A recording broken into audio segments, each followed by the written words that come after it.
It looks like something broke free. In the book of Genesis, the sons of God came and slept with the daughters of men. Right. They produce hybrids, right? But now we don't need sons of God to come and sleep with daughters of men. They just do it with science and technology. Yeah, they were giants in the past, right? They're not giants. They were giants. So the Nephilims of today look like you and I. Yeah. She might have seen something. Shapeshift. Think about it. You're on a plane and you look to your right and you just see somebody morph. And because that AI system is handling hiring operations, if you're demarked in one location, now information is spread out, so you are blacklisted at all other locations, for you did not follow according to the mark that you've taken. Yo!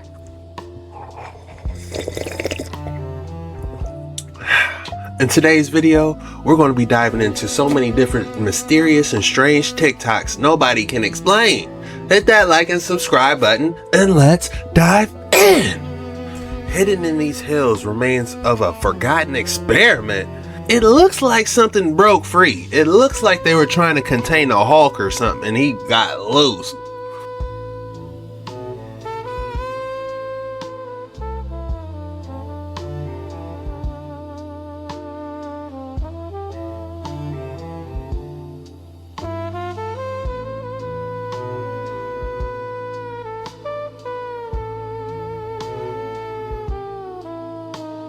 It could not be contained is the perfect wording. There's something hidden in the jungles of New Guinea, but they don't really like talking about it. They say that there are like little people living in the jungle. Yeah, like a dwarf. Like dwarfs. Yeah. Is that here too? Yeah. These are the ones here. That's them? Dwarfs. Have you seen them before? Yeah. Yep. You've seen them? Yeah. They're the representative of the dwarfs. They look like people or what? They look like people. What do they do? They kill people. We don't see them very often. But you go to the jungle and if it is very quiet, then you can see them running around. What, you've seen them too? Everyone sees them? Yeah. They say that there are like little people living in the... That ain't the first time I heard gnomes was real. I ain't never seen one. I ain't looking for none either. Seen a little Chucky doll running across the forest? Heck nah. The devil is real. This is terrifying. Watch what happens when she calls out all the evilness.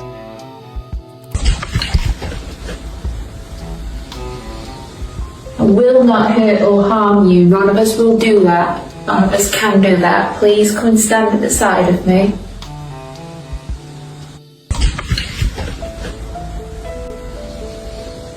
I will not hurt or harm you. None of us will. Did her head turn in the middle on some exorcist type stuff? Hell nah. Humans' eyes don't glow like that too, I believe. Yeah, humans' eyes aren't supposed to glow like that when you hit it with a light. Oh, this is going to be good. Formal. Alright guys, this is going to be a good one, I can tell. Formal. Alright guys, this is going to be a good one, I can tell. Former neurobiologist warns of coming AI brain chip.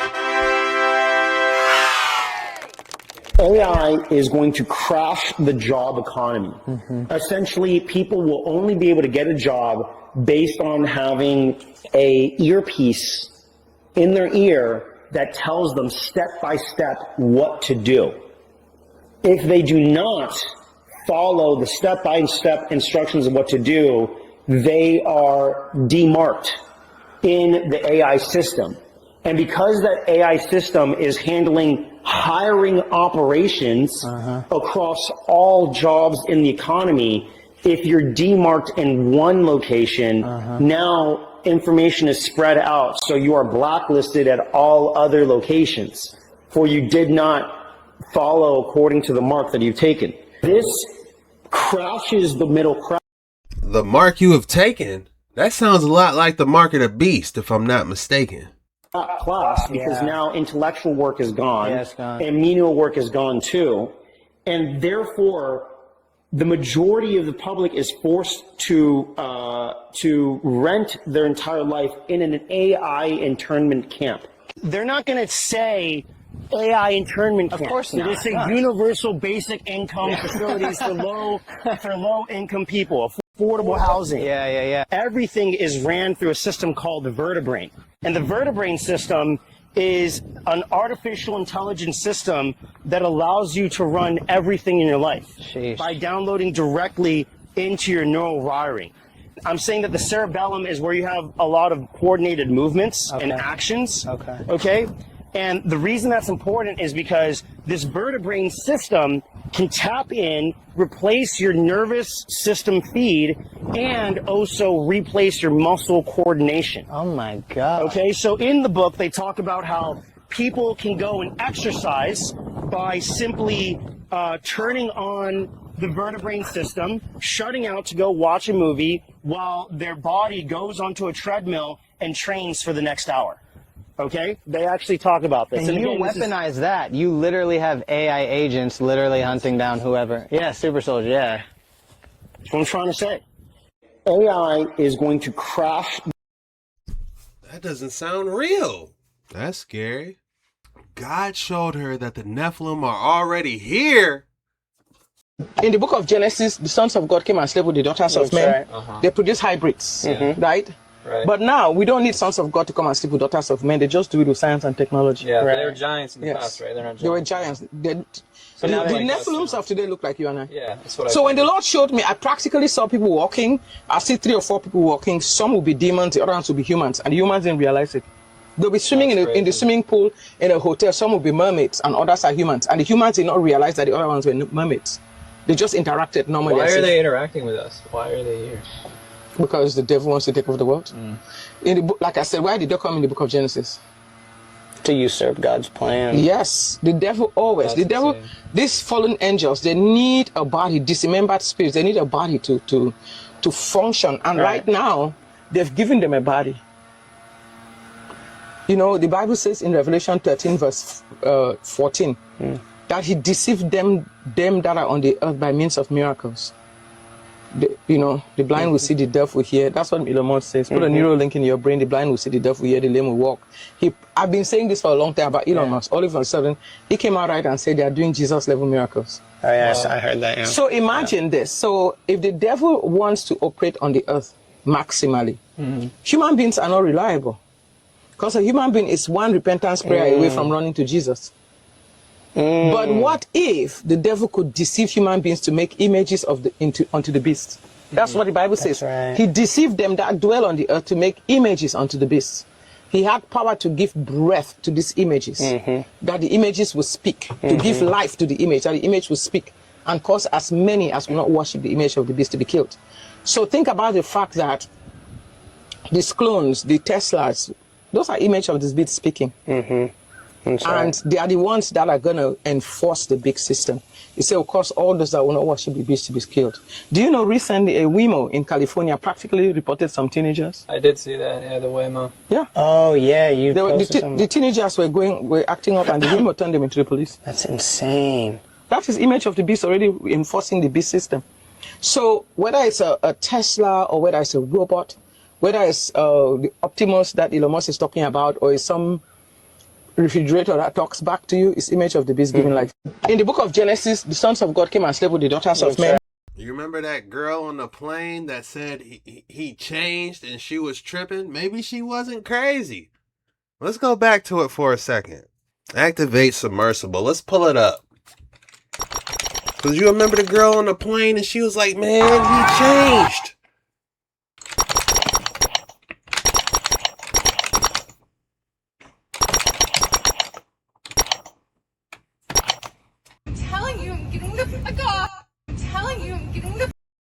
I don't give 2 but I am telling you right now, that there is not real. In early July 2023, Tiffany Gomas was on an American Airlines flight out of Dallas when she claimed to have encountered a mother that wasn't real, causing her to freak out, demanding to be let off the plane. I want to know what happens to this flight right here. Do not let that flight leave. Being dead serious. Do not let that flight leave.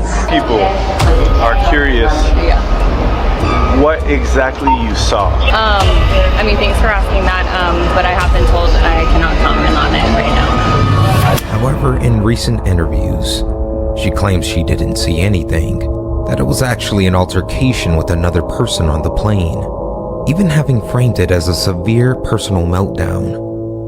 What's your thoughts on this incident? She might have seen something shapeshift. Think about it. You're on a plane and you look to your right and you just see somebody morph. You know, what are you about to do? You about to sit there and be like, well, let's wait till we hit the air? No, get me up off of here. And then I'm going to try to warn everybody else. I want to know what the other people said about this plane. Was there anybody on here that seen something? Y'all can't tell me she the only one that seen something. What about the people next to him that was shape-shifting? I mean, you could hear it in her voice. She was terrified. She was on the verge of tears. Here, we got some unseen footage. You'll need to escort me out. Yeah. You had your own warning. So, keep walking. Oh yeah, until y'all see that fight blow up. Okay. Say whatever you want. I'm telling you, I'm getting the and there's a reason why I'm getting the off, and everyone can either believe it or they cannot believe it. I don't give two but I am telling you right now, that motherfucker back there is not real. And you can sit on this plane and you can. How come nobody got up is my question. They just looking like, oh, are you done? We're ready to go to Disneyland. Look at my man behind her. Or not. I'm not going to. Well, is she done? Well, let's go to Disneyland, everyone. Like he knew almost. You didn't see him shape-shifting when we was loading the plane? We already seen him shape-shifting. That ain't nothing new.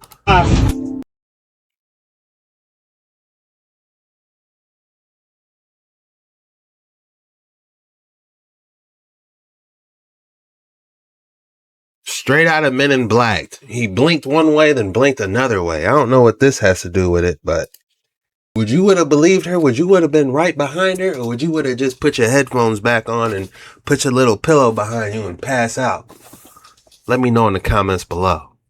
3 foods to get rid of parasites in all their stages. Parasites have complex life cycles. Some lay eggs and some even release larvae. Now, depending on the species, those eggs can hatch and create a new generation of parasites. These parasites don't only stay in your gut, they also travel to your liver, muscles, lungs, and even your brain. Now, this can lead to nutrient deficiencies like iron deficiency anemia, inflammation, chronic headaches, and even breathing problems. First, you have to understand how their cycle works. Parasites don't just appear, it all starts with the eggs. So what happens is these eggs hatch into larvae, which then grows into adult parasites that lay more eggs. Now this makes the cycle continue and repeat itself over again. This means someone can get rid of the parasites but get reinfected shortly after. This is why getting rid of the parasites, larvae, and the eggs is all important for that complete cleanse. So to start, to terminate the adult parasites, you want to be having your papaya seeds. They are highly anti-parasitic due to their compound called benzyl isothiocyanate. This compound basically binds to the proteins parasites need to survive, which impairs their ability to live in your intestinal lining.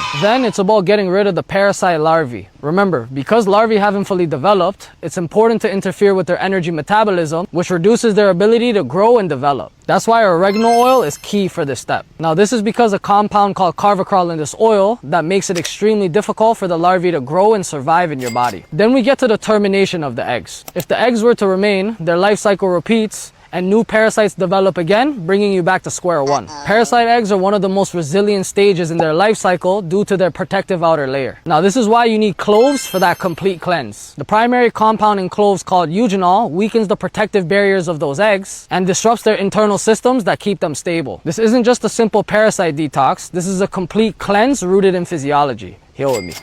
3 foods to get rid of parasites in all their stages. Fascinating, man. I heard pumpkin seeds are good for you too for cleansing.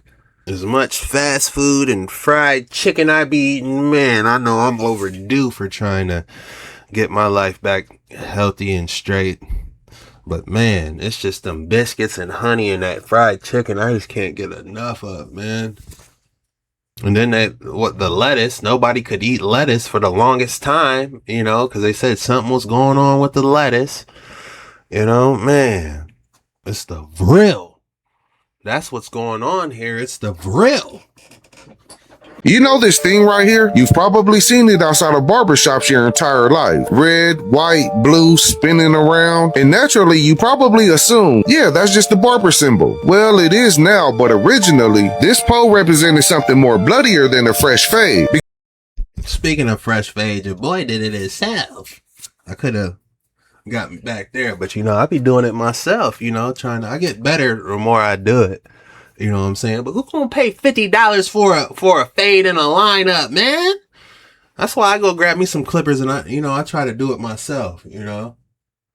Because hundreds of years ago, your barber wasn't necessarily just the dude that was cutting your hair, because your barber might also be the dude that's literally cutting you. Now see, during medieval Europe, there were tradesmen who became known as barber-surgeons. And these dudes were busy, haircuts, shaves, and depending on the time and place, they could also pull your teeth, treat your wounds, perform minor surgical procedures, and most importantly for this story, bleed you. And no, I'm not talking about overcharging you for your haircut. I mean actually bleed you. It was called bloodletting, and that's wild. Hey, those haircuts are getting expensive now. I think they want like what, $50 for a lineup, you know, and a full haircut and beard. They're gonna want at least 50 in a tip. That's why I be cutting it myself, you know? It was once considered a legitimate treatment for all types of illnesses. The basic idea came from old medical theories that removing blood could restore balance in the body. So you'd walk into what was basically the medieval version of the barbershop. Except instead of a low taper with the beard lineup, you might be saying, my head been hurting lately. And your barber like, say less, let me cut some blood up out you. And this is where the pole comes from. During bloodletting, the patient would grip a staff or a pole, which would help make the veins in the arm more prominent. Then you've got red for blood, white for bandages, and eventually those elements became associated with the barber's pole. There's even a traditional story that bloody and clean bandages hanging outside could twist around a pole in the wind, creating that familiar spiral appearance. And suddenly this doesn't look nearly as innocent anymore. But wait, there's something about the modern American barber pole that gets repeated as fact, when it probably shouldn't be, the blue in the pole. You'll constantly hear red is blood, white is bandages, blue is veins. Now that sounds perfect, but there's just one problem. We don't actually have a universally accepted explanation for the blue. Traditional European barber poles are generally associated with red and white. The red, white, and blue version became particularly associated with America. One theory says blue represents the veins. Another says Americans added the blue because, well, America is America, and red, white, and blue already meant something over here. So what happened to the barber-surgeons? Well, eventually medicine became increasingly specialized. Surgery became its own professional discipline, and barbers moved more towards grooming. And in Britain, the institutional relationship between barbers and surgeons was formally severed in 1745 when surgeons separated from the company of barber-surgeons, meaning eventually the barbers could just focus on grooming without somebody walking in asking him to perform surgery. But the symbol never disappeared, and that's what's crazy about this. Today, many people walk past the barbershop, see that little spinning pole, and never even think twice about it. Not even knowing you're looking at a leftover symbol from a world where the line between barber, dentist, and surgeon was way blurrier than it is today. Look, make sure to follow me for more shit that you probably didn't know. This brother reveals how demons may be present in your home. Listen up and listen very carefully to my brother, because he is about to identify on some real heavy truth. This is how you can tell if a person or if yourself is dealing with demons. Just take a look at their home. Take a look at how clean they are, because believe it or not, demons love funk. Demons love filth. And then that's how you can determine if a demon is present, because of the smell and the stench and the filth. Demons have a smell, dog. There's various smells. Listen. A lot of times you smell sulfur. A lot of times it'll be sulfur in a specific part of the house. Sometimes it'll seem like that smell is following you from a distance. It won't be on you, but it'll be near you. It can also be the smell of dirt. Country people know what I'm talking about. Dirt has a smell. It could also be the smell of rotting flesh. You look in the refrigerator, you look in the trash can, nothing is rotten, but you continuously smell the smell of rotting flesh. And it's this consistent smell. A lot of times when you have demons attached to you or in your home, there's always an infestation. An infestation of gnats, infestation of flies, infestation of maggots, it'll be bed bugs or whatever. It will be some form of filth. Demons bring filth. Yes. So a lot of times when you have a demonic attachment, the first thing you should do is clean your house. When When they say cleanliness is next to godliness, they ain't lying. Right. Demons love filth, homie. So clean your house. Yep. Locate where that spirit is. Let up all of your windows. Open all of your doors. Anoint every window. Only open your windows if check the air quality in your home or your area, because there's a lot of wildfires and sometimes the air quality isn't the best. So you really shouldn't be opening your windows if the air quality isn't the best. But I hear what they're saying. That's just something to check, you know. Who knows what they doing up in the air with them airplanes, with that Bayal. If you know, you know. But anyways, you might want to be careful opening your windows, but I get it, Wait for a nice day after it got done raining or something. Anoint every door, blast some gospel music, plead the blood of Jesus, start fasting, and create a holy atmosphere in that house to drive that thing out. Make them demons uncomfortable in your house. Make your household so holy. Make your vessel so holy that they become uncomfortable. And they say, oh, nah. And they get up and they leave you. That's what you need to do. When you start smelling them dirt smells, them sulfur smells, and you have them infestations, and you feel like something is following you and watching you, seeing shadows out the corner of your eye and stuff, baby, you have a demonic attachment. Go ahead and start fasting. Play that gospel music, anoint your house, and get that thing up out of there. Another thing I want to add to y'all is if you see somebody and somebody, they clean up their house, and then like a couple of hours later, and then a few days later, it's like y'all house is just dirty, just badly messy. It's like, what is going on? That's a red flag. I'm just letting y'all know. Y'all, I keep telling y'all that everything is spiritual, and I'm going to rail. It's not a red flag. They need help, brother. Sometimes people just need help and direction. Like the Men in Black flash. Hit them with the Men in Black flash. Yeah, man. Clean up around here. Paint them. This paint falling off. A little power wash won't help. That garbage getting kind of full. Them dishes, put a little water and soap. Let them saturate a little bit so it's easier to scrub. Sometimes people just need a little help. Wrote this truth into your heart, into your mind, into your spirit, in Jesus Christ's name. It ain't no game out here. Just like the Holy Spirit need an atmosphere where he can dwell, clean up your house so you can remove and drive those demons out, because the stench and the smell and the funk is where the devil can dwell. It's that time of the day again. If you thought I wasn't going to hit you with another excellent specimen of the day today, think again, bucko. This is one of geology's coolest magic tricks. These blue crystals started out as green pyromorphite. Over time, a mineral called plumbogumite slowly replaced the surface of the crystals, while keeping the original shape. It's a process known as pseudomorphism, and depending on how far the transformation has progressed, the plumbogumite might form just a thin blue shell, or replace the pyromorphite completely. This is one of geology's coolest magic tricks. How do they know this, though? If it takes years to form, I'm just trying to figure out, how do they know this? But look at this one, man. Let's go ahead and do this one. There was multiple specimens, so let's go ahead and focus on this one right here. If I had to rate this one, I would rate this a 9.1. This is an extremely cool specimen. And I'm going to name this Deep Water Bubbles 9-1. Deep Water Bubbles 9-1. This is pretty cool too. It's almost like, what is it? If it's actually not forming in millions of years to look like this, what is it? A Nephilim booger? Is it something that happened inside the Nephilim's body? In these caves, like we think they're caves, but it's actually like a petrified Nephilim internal organ system. And what we got here is like the bodily fluids that calcified. I don't know. Drop your thoughts in the comments below. Why would you put a kid in a room behind a desk when the sun is out for their whole entire childhood? Not put them in front of water or ocean or anything that inspires them. Dim lights. If you notice, schools, jails, and hospitals all look exactly the same. Why wouldn't it be something inspiring?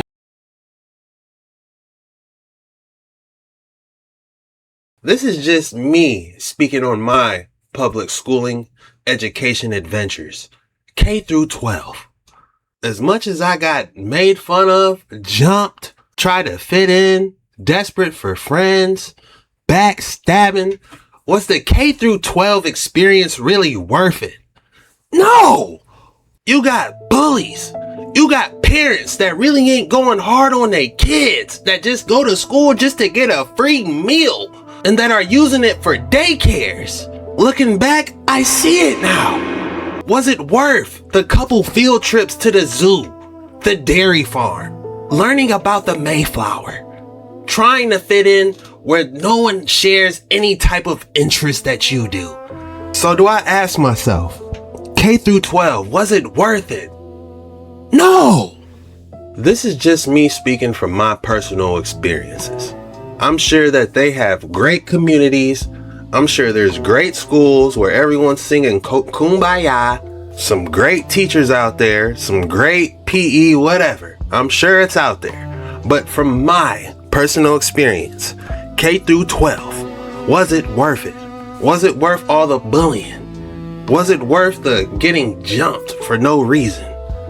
Was it worth trying to make friends just to fit in instead of being yourself? So you ain't sitting at the lunch table alone, or so you're not sitting on the bus alone. Was it worth it? Would I have been better off in nature, just walking out, breathing fresh air, kicking rocks, skipping stones in the river? For me, personally, everything I went through, no, it wasn't worth it.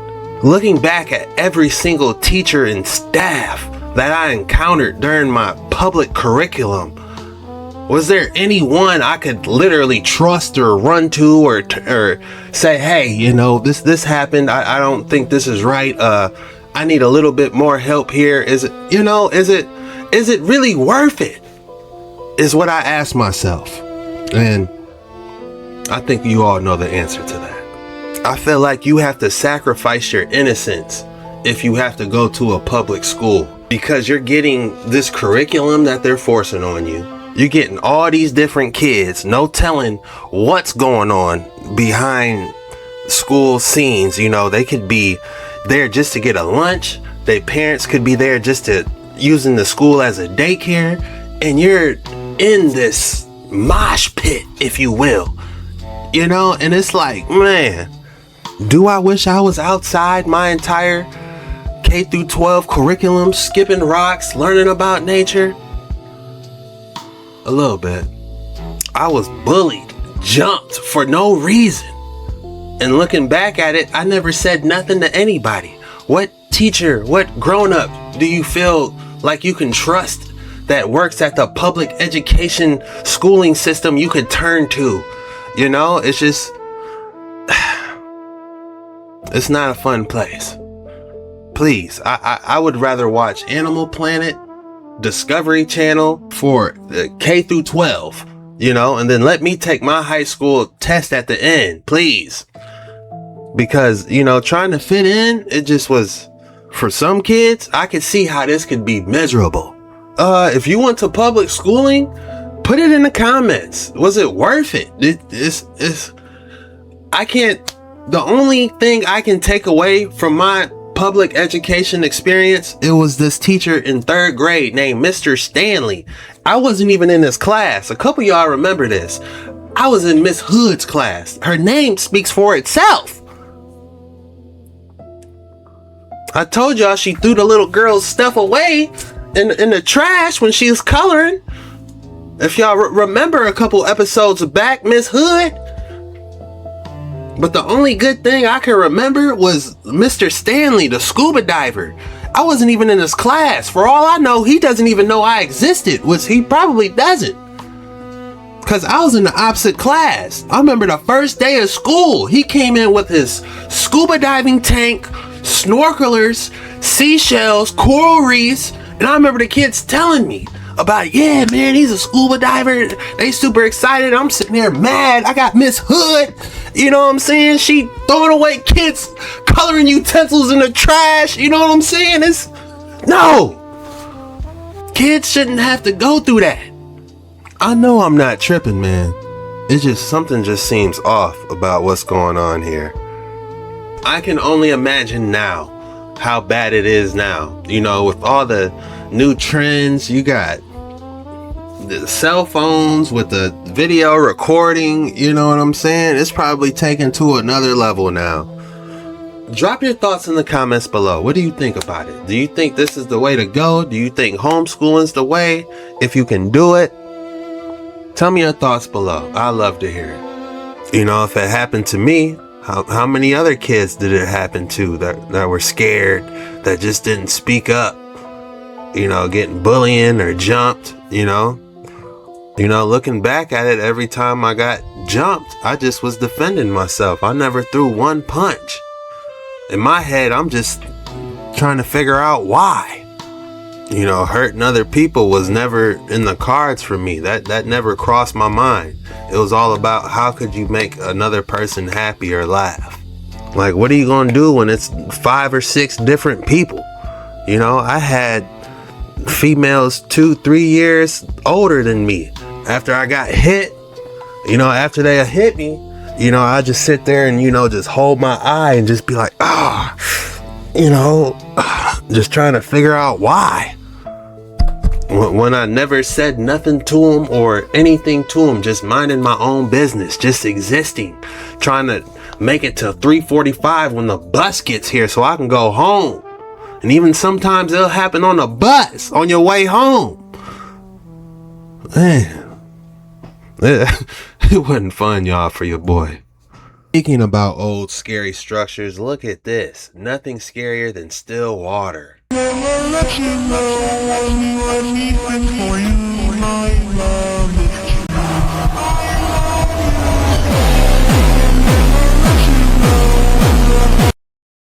Look at all them dust particles, man.